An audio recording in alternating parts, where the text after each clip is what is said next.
સ્વાગત છે આજના આ સેશનમાં. આજે આપણે એક એવી ગહન ચર્ચા કરવાના છીએ જે કદાચ ઘણા લોકોની આંખો ખોલી નાખશે. હા, બિલકુલ. અને સાચું કહું તો આ વિષય એવો છે જેની સાથે આપણે બધા ક્યાંક ને ક્યાંક જોડાયેલા છીએ. એક્ઝેક્ટલી. મતલબ જુઓ, લાખો લોકો દરરોજ મેડિટેશન કરે છે, રાઈટ? હીલિંગ સેશન્સ લે છે, અલગ અલગ થેરાપીઓ પાછળ હજારો રૂપિયા ખર્ચે છે. 100%. અને લોકો વર્ષો સુધી આ બધું ફોલો કરે છે. હા. પણ જો આપણે તેમને અંગત રીતે પૂછીએ ને તો અંદરથી એક અજીબ અશાંતિ કે ખાલીપો હજુ પણ હોય જ છે. અને એટલે જ આજે આપણે કેટલાક બહુ જ રસપ્રદ સ્ત્રોતો પર નજર કરવાના છીએ. બિલકુલ. આજના આપણા સ્ત્રોતો છે અલ્પેશ શાહનો beyond methods course, pranic healing પરનો એક બહુ જ ક્રિટિકલ અભ્યાસ અને આદિ શંકરાચાર્યના અદ્વૈત વેદાંત પર આધારિત હું કોણ છું સ્ક્રિપ્ટ. હા, અને આ ત્રણેય દસ્તાવેજો ભેગા મળીને એક બહુ મોટો અને કદાચ થોડો કડવો દાવો કરે છે. દાવો એ છે કે આ બધી પ્રચલિત પદ્ધતિઓ તમારો મૂળ આધ્યાત્મિક રોગ મટાડતી નથી. રાઈટ. મતલબ કે તે માત્ર એક બહુ સારું પેઇનકિલર છે. બસ. અને આ દાવો શરૂઆતમાં સાંભળવો કદાચ ગમે નહીં, ખાસ કરીને એવા લોકોને જેઓ વર્ષોથી કોઈ ચોક્કસ સાધના કે હીલિંગ પ્રેક્ટિસ સાથે જોડાયેલા છે. હું સમજી શકું છું કે આ થોડું આઘાતજનક હોઈ શકે. હા, સ્વાભાવિક છે. કોઈને એમ કહીએ કે તમારી 10 વર્ષની પ્રેક્ટિસ માત્ર પેઇનકિલર છે તો માઠું લાગે જ. પણ જ્યારે આપણે આ દસ્તાવેજોના ઊંડાણમાં જઈએ છીએ ત્યારે સમજાય છે કે શા માટે આવું થાય છે. લોકો 10-10 વર્ષ સુધી ચક્રોનું સંતુલન કર્યા પછી પણ કોઈ નાની પારિવારિક સમસ્યા આવે ત્યારે હતા ત્યાં જ આવી જાય છે. બિલકુલ. અને આપણે સ્પષ્ટ કરી દઈએ કે આજના આ વિશ્લેષણનો હેતુ કોઈ પદ્ધતિને ખોટી સાબિત કરવાનો બિલકુલ નથી. ના, જરાય નહીં. આપણો હેતુ માત્ર એ સમજવાનો છે કે આ પદ્ધતિઓની મર્યાદા શું છે અને અદ્વૈત વેદાંત કઈ રીતે મર્યાદાની પાર જઈને કાયમી ઉકેલનો માર્ગ બતાવે છે. સાચી વાત છે. આપણે બધાએ ક્યારેક ને ક્યારેક આ અનુભવ્યું જ છે. હું મારી જ વાત કરું તો જ્યારે બહુ સ્ટ્રેસ હોય ત્યારે હું શ્વાસ પર ધ્યાન કેન્દ્રિત કરવાની ટેકનિક વાપરતો હોઉં છું. અને તેનાથી ફાયદો પણ થાય છે ને. થોડા દિવસ બહુ સારું લાગે, મન એકદમ શાંત થઈ જાય. પણ પછી કોઈ દિવસ ઓફિસમાં કોઈ માથાકૂટ થાય અને એ જ જૂનો ગુસ્સો, એ જ ફ્રસ્ટ્રેશન પાછું આવી જાય. એક્ઝેક્ટલી. એટલે મને હંમેશા પ્રશ્ન થાય કે આટલા મહિનાઓની પ્રેક્ટિસ જાણે એક સેકન્ડમાં શૂન્ય થઈ ગઈ. આવું કેમ થાય છે? જુઓ, આ સમજવા માટે આપણે જોવું પડે કે આ બધી પદ્ધતિઓ કામ કઈ રીતે કરે છે. આપણા સ્ત્રોતોમાં પ્રાણિક હીલિંગ અને TM એટલે કે ટ્રાન્સેન્ડેન્ટલ મેડિટેશન જેવી પદ્ધતિઓનો ઉલ્લેખ છે. ઓકે, તો આ કામ કેવી રીતે કરે છે? પ્રાણિક હીલિંગમાં મોટાભાગે ઓરા કે પ્રાણ ઉર્જા પર કામ કરવામાં આવે છે, જ્યારે TMમાં મંત્ર દ્વારા મનને શાંત કરવાની કોશિશ થાય છે. એટલે કે બેઝિકલી મનને શાંત પડવાનું કામ. હા.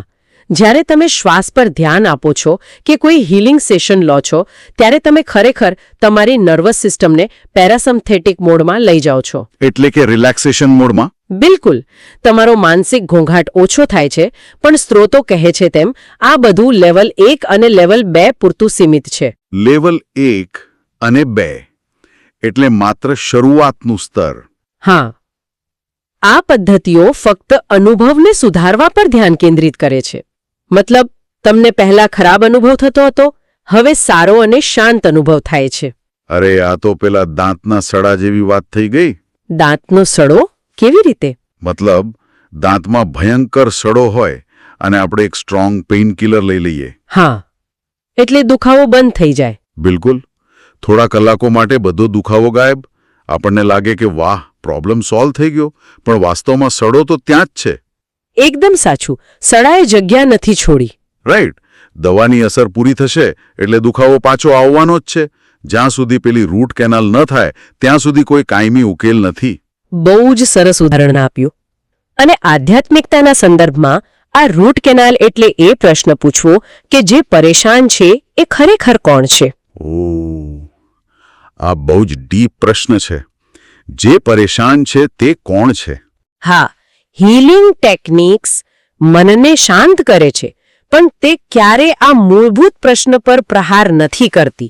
જો મૂળ સમસ્યા એ હોય કે વ્યક્તિ પોતાને જે માની રહ્યો છે તે હકીકતમાં છે જ નહીં, એટલે કે પોતાની ઓળખની જ ભૂલ છે. બિલકુલ. તો પછી તમે ગમે તેટલી ઉર્જા સંતુલિત કરો, તે માત્ર એક સપાટી પરનું કામ બની રહે છે. અસ્થાયી રાહતને અંતિમ મુક્તિ માની લેવી એ એક બહુ મોટો ભ્રમ છે. તો જો મનની અશાંતિ એ માત્ર એક લક્ષણ છે તો સાચો રોગ શું છે? આપણા આ દસ્તાવેજો આનું મૂળ શું બતાવે છે? અહીં અદ્વૈત વેદાંત ચિત્રમાં આવે છે. અદ્વૈત સીધું લેવલ 10 પર કામ કરે છે. સીધું લેવલ 10? હા, તે અનુભવને સુધારવામાં બિલકુલ સમય નથી બગાડતું. તે અનુભવ કરનારને જ ઓગાળી દેવા માંગે છે. અનુભવ કરનારને જ ઓગાળી દેવો? હા, આ થોડું સમજાવો ને. જુઓ, દસ્તાવેજોમાં બહુ સ્પષ્ટ રીતે સમજાવ્યું છે કે સાચી સમસ્યા આપણો અહંકાર નથી પણ અવિદ્યા છે. અવિદ્યા એટલે કે અજ્ઞાનતા. સાચી વાત. આપણે આપણી જાતને આ શરીર, મગજમાં ચાલતા વિચારો અને પડપડ બદલાતી લાગણીઓ સાથે જોડી દીધી છે. આ ગેરસમજ, આ મૂળભૂત અજ્ઞાનતા જ બધા દુઃખનું કેન્દ્ર છે. એટલે કે હું મારું શરીર છું એ માન્યતા જ મૂળ રોગ છે. એક્ઝેક્ટલી. જ્યાં સુધી આ અવિદ્યા દૂર ન થાય ત્યાં સુધી કોઈ પણ હીલિંગ કામચલાઉ જ રહેવાનું. પણ જુઓ, આમાં મને એક બહુ મોટો ખતરો દેખાય છે. કેવો ખતરો? ધારો કે કોઈ વ્યક્તિ સતત હીલિંગ અને મેડિટેશન કરે છે, તેને થોડી સિદ્ધિઓ કે સારા અનુભવો થવા લાગે છે. હા, એવું બને છે. પછી તે પોતાના સામાન્ય દુન્યવી અહંકારને એક નવા જ આધ્યાત્મિક અહંકારથી રિપ્લેસ કરી દે છે. તે કહેવા લાગે છે, હું એક માસ્ટર હીલર છું, અથવા હું રોજના 2 કલાક ધ્યાનમાં બેસું છું, મારી ઓરા બહુ પ્યોર છે. હા, આ બહુ સામાન્ય છે. તો આ તો જાણે લોખંડની સાંકળ તોડીને સોનાની સાંકળ પહેરી લેવા જેવું છે. જેલ તો જેલ જ છે, ભલે તેના સળિયા સોનાના હોય. બહુ સાચી વાત પકડી તમે. આ આધ્યાત્મિક માર્ગ પરનો સૌથી ભયજનક તબક્કો છે. મારું માનવું છે કે મન બહુ ચાલાક છે. હા, મન તો રસ્તા કાઢી જ લે છે. બિલકુલ. જ્યારે મનને લાગે છે કે તેનો સામાન્ય અહંકાર ખતરામાં છે, ત્યારે તે એક નવો, આધ્યાત્મિક અને સમાજમાં સ્વીકૃત એવો અહંકાર ઊભો કરી દે છે. અને લોકો એને માન પણ આપે. હા જ તો.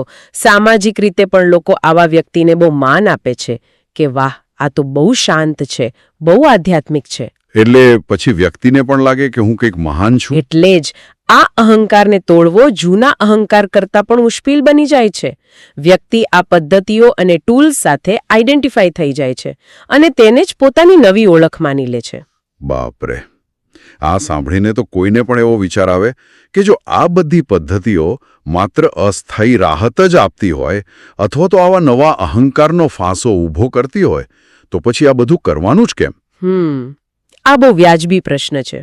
તો શું જે વ્યક્તિ સાચે જ મુક્તિ ઈચ્છે છે તેણે પ્રાણિક હિલિંગ, TM, ચક્ર ધ્યાન આ બધું જ કચરાપેટીમાં નાખી દેવું જોઈએ? સીધું અદ્વૈત જ વાંચવાનું? ના, બિલકુલ નહીં. દસ્તાવેજો આના માટે બિલકુલ ના પાડે છે. આ પદ્ધતિઓ કચરો નથી. તો પછી એનો ઉપયોગ શું છે? તે બહુ જ પાવરફુલ માઇન્ડ પ્રિપરેશન ટૂલ્સ છે. જુઓ, એક સામાન્ય માણસ જેનું મન દિવસ-રાત વિચારોના વાવાઝોડામાં ફસાયેલું છે, જે ભયંકર સ્ટ્રેસમાં છે, તેને તમે સીધું એમ ન કહી શકો કે વિચાર કર કે તું કોણ છે. હા, એ તો સાંભળે જ નહીં ને. બિલકુલ. એ વ્યક્તિ અદ્વૈતની કોઈ પણ તપાસ કરવા માટે સક્ષમ જ નથી. તેના મનમાં એટલો ઘોંઘાટ છે કે તે પોતાની અંદર જોઈ જ નહીં શકે. એટલે કે માટીમાં બીજ વાવતા પહેલા જમીનને ખેડીને તૈયાર કરવી પડે, એના જેવું આ કામ છે. એકદમ સાચું ઉદાહરણ. હીલિંગ અને ધ્યાન એ અશાંત મનને એક સ્થિરતા આપે છે. તે એક ગ્રાઉન્ડ તૈયાર કરે છે. પ્રોબ્લેમ પદ્ધતિઓમાં નથી. તો પ્રોબ્લેમ ક્યાં છે? પ્રોબ્લેમ ત્યાં છે જ્યારે સાધક એ પદ્ધતિને જ અંતિમ મંજિલ માની લે છે. સાચો રસ્તો એ છે કે મનને શાંત કરવા માટે પદ્ધતિઓનો પૂરો ઉપયોગ કરો, પણ જલ્દીથી એ સમજી લો કે આ માત્ર એક તૈયારી છે. ઓકે, એટલે બેઝ તૈયાર થઈ જાય પછી આગળ વધવાનું. હા, એકવાર મન સ્થિર થઈ જાય પછી ત્યાં રોકાવાનું નથી, પણ અદ્વૈતની ઊંડી તપાસ તરફ આગળ વધવાનું છે. જુઓ, આ બધું સાંભળવામાં તો બહુ જ જ્ઞાની જેવું લાગે છે, પણ પ્રેક્ટિકલી વિચારો. હા, કહો. મારો કોઈ મિત્ર છે જે 10 વર્ષથી રેકી કે હીલિંગ કરે છે અને પોતાની જાતને બહુ મોટો હીલર માને છે. હવે હું સીધો જઈને એને કહું કે તારો આ આધ્યાત્મિક અહંકાર છે, તું ભ્રમમાં છે, તો એ તો મારા પર ભડકી જ જશે ને. બિલકુલ ગુસ્સે થઈ જાય. તો આને પ્રેક્ટિકલી સમજાવવાનો, એને આ ટ્રાન્ઝેક્શન કરાવવાનો કોઈ રસ્તો ખરો આપણા દસ્તાવેજોમાં? હા, અને આ જ સૌથી મોટો પડકાર છે. આપણા સ્ત્રોતોમાં આના ઉકેલ માટે એક બહુ જ સુંદર 4 તબક્કાનું મોડેલ આપ્યું છે. અરે વાહ, 4 તબક્કા શું છે?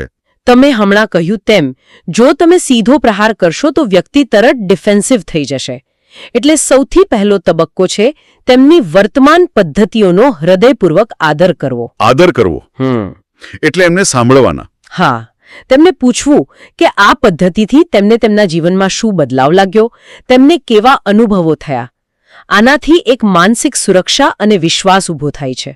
ઓકે, એટલે પહેલા તેમની દુનિયામાં પ્રવેશ કરવાનો અને તેમનો વિશ્વાસ જીતવાનો.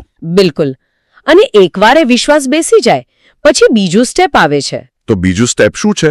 બીજો તબક્કો છે માન્યતામાંથી અવલોકન તરફ વળવું. તેમને ધીમેથી એક પ્રશ્ન પૂછવો પડે. દાખલા તરીકે જો તે કહે કે મને મારા હાથમાં બહુ જ પાવરફુલ ઊર્જાનો અનુભવ થાય છે. હા, ઘણા હીલર્સ આવું કહેતા હોય છે. તો તેમને પૂછો કે આ ઊર્જા વહી રહી છે તે તમને કેવી રીતે ખબર પડી? શું તે ખરેખર ઊર્જા છે કે પછી માત્ર ગરમી કે ઝણઝણાટી જેવી કોઈ શારીરિક સંવેદના છે? ઓ, આ તો બહુ સ્માર્ટ પ્રશ્ન છે. હા, આ પ્રશ્ન તેમને એ સમજવા મદદ કરશે કે જેને તેઓ કોઈ દિવ્ય ઊર્જા માની રહ્યા છે તે અંતે તો માત્ર એક શારીરિક અનુભવ જ છે. સાચી વાત. આ બહુ પાવરફુલ શિફ્ટ છે. તમે તેમના અનુભવને નકારી નથી રહ્યા, પણ તે અનુભવનું જે મોટું લેબલ છે તે હટાવી રહ્યા છો. અને પછી ત્રીજું સ્ટેપ. ત્રીજો તબક્કો છે અનુભવ કરનાર તરફ ધ્યાન વાળવું. એટલે કે વ્યક્તિ પોતે. હા, એકવાર તેઓ માની લે કે હા, આ એક અનુભવ છે, તો તેમને પૂછો કે જે આ ઊર્જા કે શાંતિનો અનુભવ કરી રહ્યું છે એ કોણ છે? એટલે ફોકસ બહારથી અંદર ગયું. બિલકુલ. અહીં તેમનું પૂરું ધ્યાન બહારના અનુભવ પરથી હટીને અંદરની તરફ જાય છે. અને ત્યાંથી શરૂ થાય છે આપણો ચોથો અને અંતિમ તબક્કો, જે છે સાચી તપાસ. સાચી તપાસ. આદિ શંકરાચાર્યનો મૂળ સિદ્ધાંત. તેમને પૂછવાનું કે શું હું આ શરીર છું કે આ શરીરને જાણનાર છું? શું હું આ વિચારો છું કે વિચારોને જોનાર છું? અદ્ભુત. આ આખી વાત સાંભળીને મને પેલી સાયકલ શીખવાની પ્રક્રિયા યાદ આવે છે. સાયકલ શીખવાની પ્રક્રિયા એ કઈ રીતે?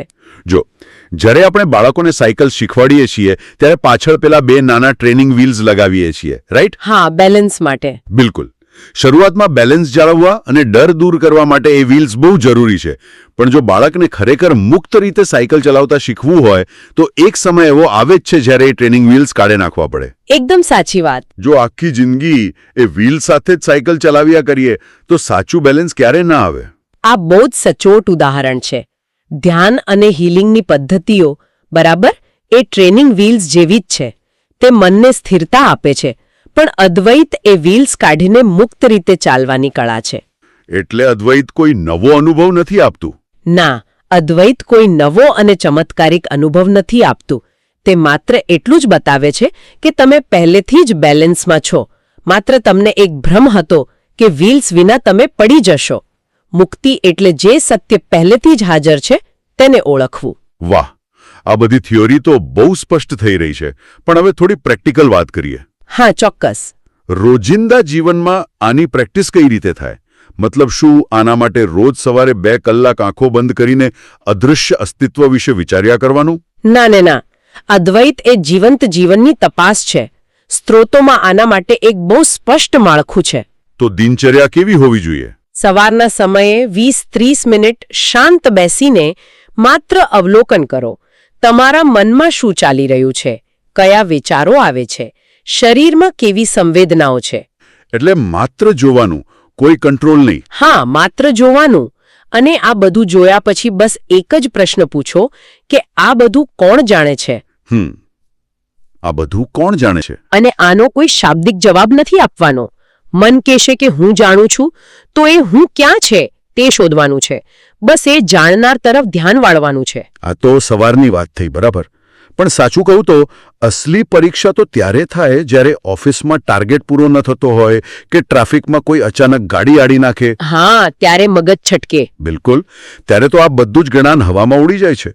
સવારનું બધું ધ્યાન ગાયબ થઈ જાય. અને એટલા માટે જ માઇક્રો પ્રેક્ટિસનું મહત્વ સૌથી વધારે છે. માઇક્રો પ્રેક્ટિસ એ વળી શું છે? દિવસ દરમિયાન જ્યારે પણ બહુ સ્ટ્રેસ લાગે, ગુસ્સો આવે કે પછી બહુ ખુશી પણ થાય ત્યારે માત્ર 5-10 સેકન્ડ માટે ઊભા રહી જાઓ. ઓકે. તમારી જાતને પૂછો કે જે વસ્તુ પળ બદલાય છે, જેમ કે મારો આ ગુસ્સો, મારું આ શરીર, મારા આ વિચારો, એ હું કઈ રીતે હોઈ શકું? કારણ કે ગુસ્સો તો આવે છે અને જતો રહે છે. એક્ઝેક્ટલી. ગુસ્સો આવે છે અને જતો રહે છે. જો તમે ગુસ્સો હોત તો ગુસ્સો જતા તમે પણ ગાયબ થઈ ગયા હોત, પણ તમે તો ત્યાં જ છો ને, એટલે તમે ગુસ્સો નથી. વાહ! તો પછી હું એમ કહી શકું ને કે હું શરીર નથી, હું વિચારો નથી, હું લાગણીઓ નથી, હું તો માત્ર આ બધાને જોનાર એક સાક્ષી છું. આ તો બહુ શાંતિ આપે એવો વિચાર છે. બધું જ ડ્રામા ચાલી રહ્યો છે અને હું એક ખૂણામાં બેસીને માત્ર જોઈ રહ્યો છું. અરે, અહીં જ તમે સૌથી મોટા અને અંતિમ ફાંસામાં પગ મૂક્યો છે. ફાંસો? મતલબ? પણ સાક્ષી ભાવ તો આધ્યાત્મિકતાનું બહુ મોટું પગથિયું મનાય છે ને.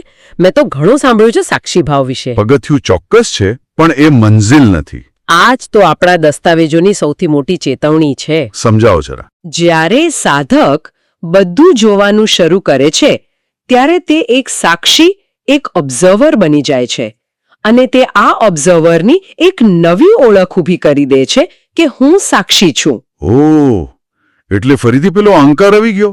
હા, અહીં અદ્વૈત તેનો અંતિમ અને સૌથી જબરદસ્ત પ્રહાર કરે છે. શું પ્રહાર કરે છે? અદ્વૈત પૂછે છે કે જે સાક્ષી બધું જોઈ રહ્યો છે, શું એ સાક્ષીને પણ જાણી શકાય છે? એક સેકન્ડ, શું સાક્ષીને પણ જાણી શકાય છે? હા. જો તમારો જવાબ હા હોય, જો તમે જાણતા હો કે તમે સાક્ષી છો, તો તેનો સીધો અર્થ એ થયો કે સાક્ષી પણ માત્ર એક વસ્તુ છે, એક ઓબ્જેક્ટ છે. બાપરે! અને જે વસ્તુ જાણી શકાય છે તે તમારું અંતિમ સ્વરૂપ હોઈ જ ન શકે. ઓહ, એટલે કે જ્યાં સુધી હું જોઈ રહ્યો છું એવો ભાવ છે ત્યાં સુધી દ્વૈત છે. બિલકુલ. એક જોનાર છે અને એક જોવાતું દૃશ્ય છે, બે અલગ વસ્તુઓ છે. બરાબર પકડ્યું તમે. અંતે આ જોનાર અને જોવાતું બંને ઓગળી જાય છે, કોઈ દ્વૈત રહેતું જ નથી. તો પછી શું બચે છે? એક શુદ્ધ અસ્તિત્વ. આ કોન્સેપ્ટ બહુ જ ડીપ છે, અને સાચું કહું તો એક સામાન્ય માણસ તરીકે મને એક બહુ પ્રેક્ટિકલ મૂંઝવણ થાય છે અહીંયા. હા, બોલો ને.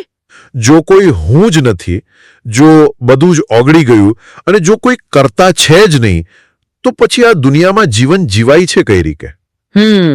બહુ વ્યાજબી સવાલ છે. મતલબ શું માણસ સાવ નિષ્ક્રિય થઈ જાય?